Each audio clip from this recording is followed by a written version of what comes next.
Hello learners, welcome back to our channel RG Classes. Hope everyone is fine. And आज हमारा जो topic रहेगा जिस पे हम बात करेंगे दैट इज़ बायलैटरल ट्रेड. ठीक है. मैंने इस टॉपिक पर लाइव क्लास भी लगाई थी बट उसका जो व्यू है वो इतना अच्छा नहीं आ रहा था जितना रिकॉर्डेड सेशन में आता है. एंड वहाँ पर मैंने क्यूरीज हैंडल की थी एंड इसलिए मैं रिकॉर्डेड सेशन डाल रही हूँ. बट नो वरीज़, मैं इवनिंग में 5 PM पे लाइव आया करूँगी जिससे कि आप अपनी क्वेरीज़ भी मुझसे पूछ सकते हैं. ये जो भी आपको टाइम सूट बैठ रहा है तो मेजॉरिटी में जो टाइम रहेगा मैं उस टाइम पर लाइव आ जाया करूँगी, तो वो मुझे आप कमेंट में बता दीजिएगा. ठीक है. सो लेट मी नो कि आपका कौन सा टाइमिंग आपके लिए सूटेबल रहेगा लाइव के लिए, तो आप मुझे बता दीजिएगा. जो भी मेजॉरिटी में रहेगा टाइम उस टाइम पे मैं लाइव आ जाऊँगी. आज हम बात करेंगे बायलैटरल ट्रेड के बारे में ही. दरअसल एक सब्सक्राइबर का मैंने कमेंट देखा था, उन्होंने कहा था मैम आप बायलैटरल ट्रेड पे करा दीजिए, तो मैं वही वापस अपना इंटरनेशनल बिजनेस एनवायरनमेंट के ही टॉपिक स्टार्ट कर रही हूँ. And after bilateral trade multilateral trade कराऊंगी एंड पूरा कोर्स आपको मैं कराऊंगी. तो अब ज़्यादा बातचीत ना करते हुए चलिए हम टॉपिक पर आते हैं. इस टॉपिक को समझने से पहले हमें पहले ये पता होना चाहिए व्हाट इज़ बायलैटरल. ठीक है. बायलैटरल का मतलब होता है जब 2 कंट्रीज़ का इन्वॉल्वमेंट हो. ठीक है. जब 2 कंट्रीज़ का इन्वॉल्वमेंट हो उसको क्या बोलते हैं, उसको बायलैटरल बोलते हैं.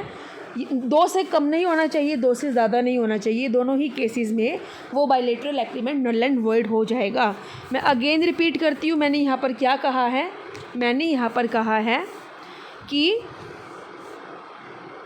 अगर सिंगल कंट्री है तो वैसे ही वो बायलैटरल में नहीं है, अगर मोर देन 2 है तो भी वो बायलैटरल में नहीं है क्योंकि वो मल्टीलैटरल ट्रेड में आ जाता है. इसलिए मैंने यहाँ पर कहा था कि 2 से कम नहीं, 2 से ज़्यादा नहीं. ठीक है. तो वो चीज़ आपकी बायलैटरल ट्रेड में रहेगी. बायलैटरल ट्रेड का मतलब जब 2 कंट्रीज़ के बीच में गुड्स एंड सर्विसेज का एक्सचेंज होता है without the involvement of any other country is called bilateral trade. I hope आपको ये अच्छे से क्लियर हो गया है. It can also include lending और borrowing capital between the 2 countries. 2 countries के बीच में गुड्स और सर्विसेज तो एक्सचेंज होती ही होती है, साथ ही साथ कैपिटल का भी एक्सचेंज होता है. यानी एक कंट्री दूसरी कंट्री से पैसा बोरो भी कर सकती है और पैसा उधार पे भी दे सकती है. तो कैपिटल को भी हम एक्सचेंज करते हैं. तो हम ये कह सकते हैं साधारण भाषा में कि बायलैटरल ट्रेड में हम ट्रेडिंग को भी प्रमोट करते हैं गुड्स एंड सर्विसेज की, प्लस हम इन्वेस्टमेंट को भी प्रमोट करते हैं. तो यहाँ पर यही बात कही गई है सेकंड लाइन में. Bilateral trade is the exchange of goods between 2 Nations promoting trade and investment. Bilateral trade में गुड्स और सर्विसेज का तो एक्सचेंज होता ही होता है 2 नेशंस के बीच में, साथ ही साथ हम इन्वेस्टमेंट को भी प्रमोट करते हैं. अब यहाँ पर ना एक बात आ रही है जिसमें आपको मैंने ब्लू कलर से हाईलाइट किया हुआ है, लाइट ब्लू कलर से, स्काई ब्लू कलर से. ठीक है. तो यहाँ पर ना एक बात आई हुई है क्या कि जो बायलैटरल है ये फ्री ट्रेड एग्रीमेंट है. पहली बात तो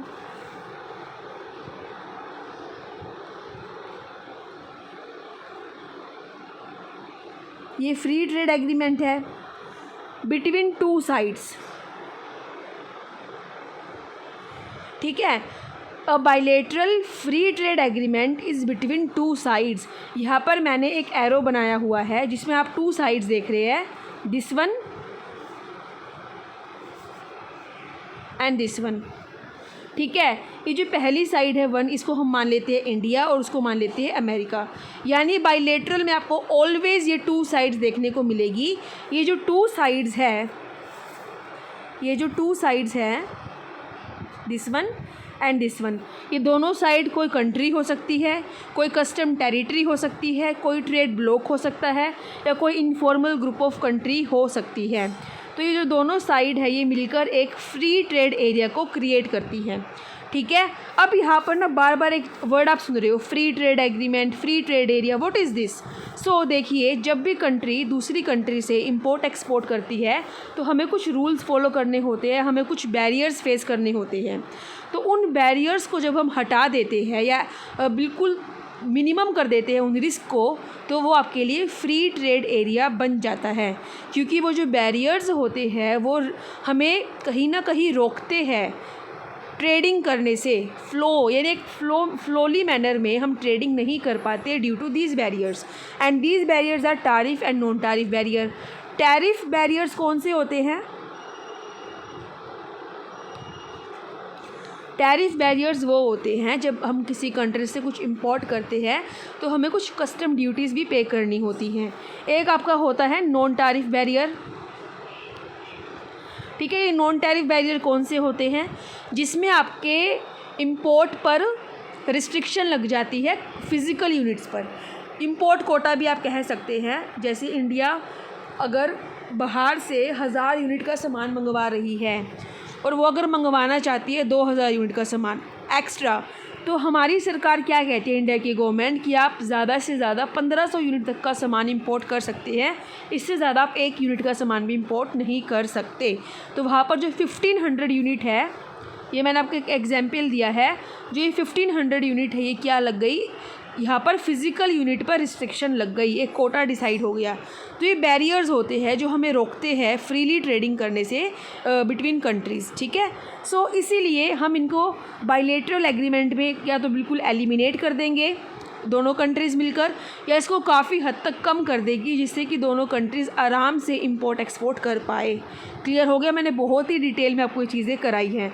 अब यहाँ पर हमने जितने भी मैंने हाईलाइट किया हुआ है स्काई ब्लू कलर से, free trade agreement, custom territory, trade block, informal group of countries, मैं इन चारों को आपको डिटेल में एक्सप्लेन करूँगी with line to line. Clear? तो बस यहाँ पर अब इतना समझ लीजिए, जो हमने यहाँ पे 2 साइड देखी है, फर्स्ट और सेकंड, इन दोनों साइड पर कोई कंट्री हो सकती है, कोई कस्टम टेरिटरी हो सकती है, कोई ट्रेड ब्लॉक हो सकता है, या कोई इनफॉर्मल ग्रुप ऑफ कंट्री हो सकती है, जो मिलकर एक फ्री ट्रेड एरिया क्रिएट करती है।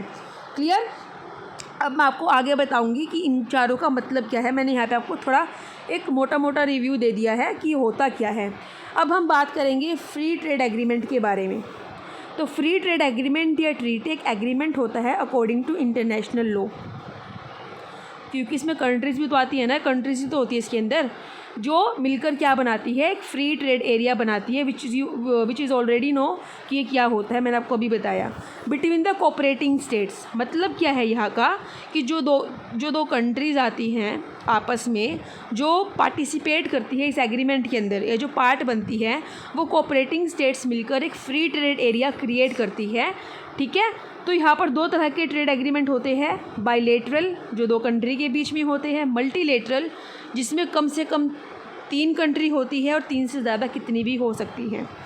फिर आता है custom territory. Custom territory geographic territory होती है जिसके अंदर यूनिफॉर्म यानी सेम कस्टम रेगुलेशंस फॉलो होते हैं, और इसके अंदर कोई भी इंटरनल कस्टम नहीं होती है, ठीक है, टेरिटरी के अंदर। अब हम बात करेंगे ट्रेड ब्लॉक के बारे में।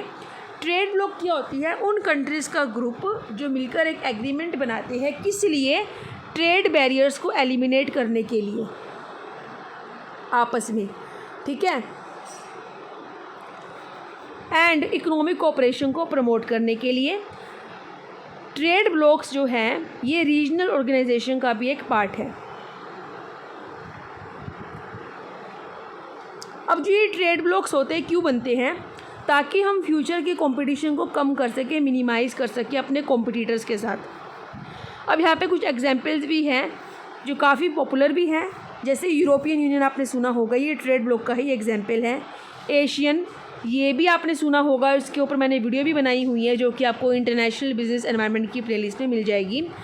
इसका फुल फॉर्म क्या है, association of south east Asian Nations. ये बहुत बड़ा ट्रेड ब्लॉक है हमारे वर्ल्ड का, and you already know what is trade block, ठीक है। अभी मैंने आपको ये चीज़ एक्सप्लेन कर दी है। इनफॉर्मल ग्रुप ऑफ कंट्रीज़, अब या पहले इस वर्ड को देखिए, इनफॉर्मल यानी यहाँ पर कोई प्लानिंग से कोई चीज़ क्रिएट नहीं की गई है, ये नेचुरली क्रिएट हुई है। यानी जब कुछ कंट्रीज़ स्पॉन्टेनियसली या नेचुरली अपने आप का एक ग्रुप बना लेती हैं, उसको बोलते हैं इनफॉर्मल ग्रुप ऑफ कंट्री। पहला रीज़न तो ये हो सकता है। दूसरा रीज़न हो सकता है उन कंट्रीज़ का कोई कॉमन बेनिफिट हो, कोई कॉमन इंटरेस्ट हो, कोई ऑब्जेक्टिव हो जो साथ में मिलकर ही पूरा कर सकते हैं। तो जब वो कंट्रीज़ आपस में मिल जाती है तो उसको बोला जाता है इनफॉर्मल ग्रुप ऑफ कंट्रीज़। अब इसका सबसे बड़ा एग्जाम्पल है BRICS. Informal group of countries का सबसे बड़ा एग्जाम्पल है ब्रिक्स। किस किसने सुना इसके बारे में? बहुत ही इंपॉर्टेंट और बहुत ही पॉपुलर है ये ब्रिक्स, आपने काफ़ी पढ़ा होगा इसको इंटरनेशनल बिजनेस के अंदर।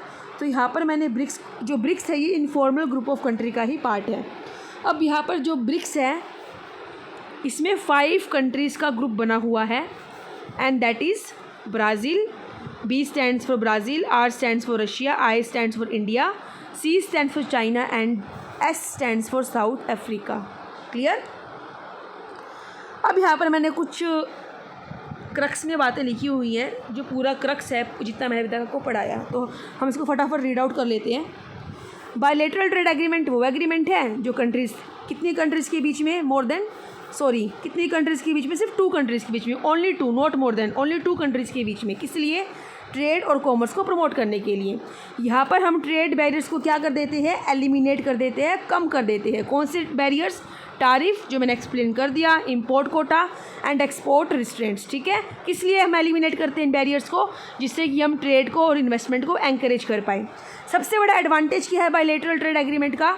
भाई मार्केट एक्सपेंड होती है। कहा तो आप सिर्फ एक ही कंट्री में खरीदते बेचते थे, अब आपको दूसरी कंट्री की मार्केट भी मिल गई अपने सामान को बेचने के लिए, वहाँ से ख़रीदने के लिए। ठीक है, अब जब कोई भी एग्रीमेंट बनता है ना, तो वह एग्रीमेंट ऐसे नहीं बनता, उसको लेकर कुछ नेगोशिएशन होती है, कुछ डिस्कशन होती है।